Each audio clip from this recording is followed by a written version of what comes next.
यहां पर एक ग्रुप बनेगा नो चेंजर्स का, एक ग्रुप बनेगा प्रो चेंजर्स का। तो अगर एग्जाम में कभी पूछता है कि नो चेंजर्स और प्रो चेंजर्स का डिवीजन कहां होता है, तो बिहार की मिट्टी में डिवीजन होता है 1922 तेनई गांव 27वां 37th अधिवेशन जिसकी अध्यक्षता चितरंजन दास कर रहे हैं, वहां पर होता है, गया में होता है। प्रो चेंजर्स के कौन कौन नेता हैं? प्रो चेंजर्स के नेता हैं मोतीलाल नेहरू। इसी मोतीलाल नेहरू का बेटा कौन है? पंडित नेहरू। मोतीलाल नेहरू इतना बड़ा वकील है मेरे भाई कि उस समय मोतीलाल नेहरू को आप मानिए कि आज का हरीश साल्वे उसका बेटा है पंडित नेहरू। दूसरा बड़ा नाम चितरंजन दास, तीसरा बड़ा नाम अली ब्रदर्स, चौथा बड़ा नाम अजमल खान, पांचवा बड़ा नाम लाला लाजपत राय। ये सब नाम इंपॉर्टेंट है, ध्यान रखिएगा, एग्जाम में पूछ देता है लाला लाजपत राय। ऐसे ग्रुप है जो नो चेंजर्स है। तो आप बोलेंगे नो चेंजर्स प्रो चेंजर्स क्या होता है, पहले ये तो बता दो। बता देते हैं यार अभी। जो नो चेंजर्स में है गांधी जी, राजा जी, सी राजगोपालचारी को राजा जी कहा जाता है, राजा जी। फिर हो जाएंगे सरदार पटेल, फिर हो जाएंगे बिहार से राजेंद्र प्रसाद। अब यहीं से आपको बिहार का पॉलिटिक्स समझ में आने लगेगा कि बिहार का पॉलिटिक्स कैसे होता हो रहा है। राजेंद्र प्रसाद बिहार के प्रथम उप मुख्यमंत्री, अनुग्रह नारायण सिंह जिनको आप बिहार विभूति भी कहते हैं। याद रखिएगा कि एक सीरी बाबू है जो बिहार के प्रथम मुख्यमंत्री हैं, उनको बिहार केसरी कहा जाता है, is often called as the Bihar Vibhuti. अब यहां पर स्थिति ऐसी आन पड़ी है कि नो चेंजर्स क्या कह रहा है?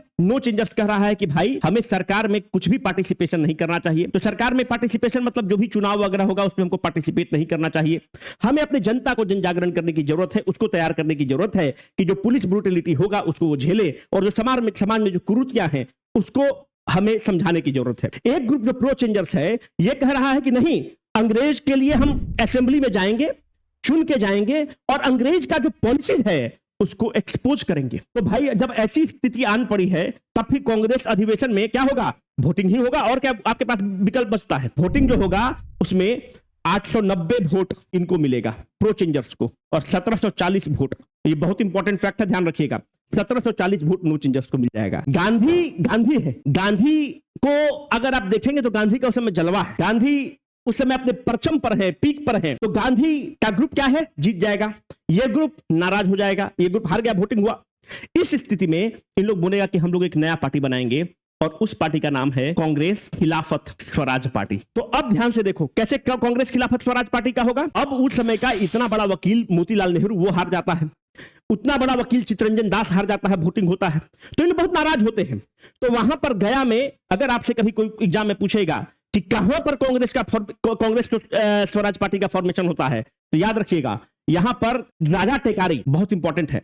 राजा टेकारी गया के पास एक जगह है ना, तो जो टेकारी महाराज हैं उनके पास 31 दिसंबर को, क्योंकि जो अधिवेशन होता था वह लास्ट 3 डेज ऑफ दिसंबर में होता था, तो 31 दिसंबर 1922 को मोतीलाल नेहरू के क्लाइंट है राजा टेकारी, उनका बहुत जमीन उनका इशू फंसता था राजा टेकारी, तो उनके घर पे मोतीलाल नेहरू चले जाते हैं और इन लोग वहीं पर जाते हैं और ये डिसाइड कर देते हैं कि हम लोग एक नया पार्टी बनाएंगे। उस पार्टी का क्या नाम रहेगा? कांग्रेस स्वराज पार्टी और Congress Khilafat Swaraj party. It is to be categorically noted that Congress Khilafat Swaraj party was a party within the Congress. Congress में इतना डाइवर्स ओपिनियन को सेलिब्रेट किया जाता था कि ये party within the Congress party है, ये वो ग्रुप ऑफ पीपल है जो कांग्रेसमैन है जो चुनाव लड़ेंगे। जब चुनाव होगा इलेक्शन तो उसमें पार्टिसिपेट करेंगे, और ये जो ग्रुप वाले लोग हैं इन लोग चुनाव में पार्टिसिपेट नहीं करेंगे। You can try to imagine the level of acceptance, try to imagine the level of diverse opinion. It means the diverse opinion was celebrated during that time. तो यहां पर जो कांग्रेस खिलाफत स्वराज पार्टी कहां बनता है, किसके घर पर बनता है, आपके एग्जाम में क्वेश्चन बनेगा, तो राजा टेकारी के घर पर बनता है। 31 दिसंबर 1922 को डिक्लेयर कर दिया जाता है कि हम कांग्रेस खिलाफत स्वराज पार्टी बनेंगे। बार बार छाती पीट पीट के बोल रहे हैं, क्वेश्चन बहुत महत्वपूर्ण बन जाएगा। राजा टेकारी के घर पर बनता है, राजा टेकारी मोतीलाल नेहरू के क्लाइंट हैं। ऐसी स्थिति जब आन पड़ती है मेरे भाई, तब फिर 1 जनवरी 1923 को तुम देखो, 1 जनवरी, अब 31 दिसंबर हो गया तो अगला दिन क्या हो गया? 1923 हो गया। 1 जनवरी 1923 को इलाहाबाद में कांग्रेस स्वराज पार्टी का फॉर्मेशन ऑफिशियली कर दिया जाता है। इसके अध्यक्ष किसको बनाया जाएगा? चितरंजन दास। चितरंजन दास को क्या बोलते हो? देश बंधु बोलते हो। दीन बंधु किसको बोलते हो? CF एंड्रयूज को बोलते हो, तो इनको देश बंधु बोलते हैं। सेक्रेटरी किसको बनाया जाएगा? मोतीलाल नेहरू को सेक्रेटरी बनाया जाएगा, जो कि पंडित नेहरू के पिता। तो इस तरह से कांग्रेस स्वराज पार्टी का नींव बिहार में रखा जाता है, बिहार की मिट्टी में रखा जाता है और कांग्रेस स्वराज पार्टी बनता है। पर बाद में फिर चितरंजन दास वगैरह का देहांत हो जाएगा, तो उसके बाद यह पार्टी उतना रिलेवेंट नहीं रहेगा।